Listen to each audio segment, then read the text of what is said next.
मोरो report Mushtaq Ali Core i. Sindh में अफ़गानियन जी आबादकारी हज़ारे सिंधी मुलाज़मन जी बरतरफ़ी पानी जी खोट ऐं सिंध जी ज़मीन ते कब्ज़े ख़िलाफ़ क़ौमी अवामी तहरीक जे मरकज़ी सॾ ते अॼु क़ौमी अवामी तहरीक ज़िले नौशर फ़िरोज़ पारां अवामी हाउस मोरो खां प्रेस क्लब ताईं एहतजाजी रैली कढी वई, जंहिंजी अॻवानी क़ौमी अवामी तहरीक जे मरकज़ी नायब सदर ख़ान सूमरो, ज़िले नौशर फ़िरोज़ जे ऑर्गेनाइज़र ग़ुलाम नबी लाखो अख्तर परो, नाज़न आलमानी, हिदायतुल्ला सूमरो, ग़ुलाम मुस्तफ़ा सिंधी, नज़ाकत सिंधी ऐं जस्कम अॻवान शाहनवाज़ भट्टी पिणु एहतजाज में शामिल रहियो।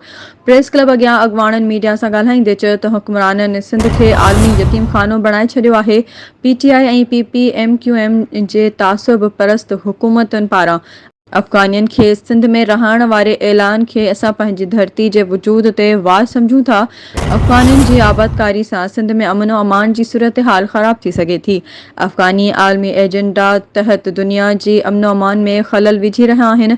अफ़सोस जो पाकिस्तान जा हुक्मरान उन्हनि खे रोकण बदिरां सिंध में रहण जी तयारी करे रहिया आहिनि, जेको अमल कंहिं बि सूरत में क़बूल न कयो वेंदो। ॿिए पासे वफ़ाक़ी हुकूमत तासुब परस्ती जो मुज़ाहिरो कंदे हज़ारे सिंधी मुलाज़मनि खे बरतरफ़ करे केतिरनि ई ख़ानदाननि खे ज़हनी अज़ियत में मुब्तला करे छॾियो आहे। सिंध जे पाणी ऐं सिंध जी ज़मीन ते गैर क़ानूनी तौरु कब्ज़ो करे सिंध जे वजूद खे मिटाइण जी नापाक साज़िश थी रही आहे। क़ौमी अवामी तहरीक जा कारकुन अहिड़ियुनि साज़िशुनि ख़िलाफ़ भरपूर मुज़ाहिमत कंदा।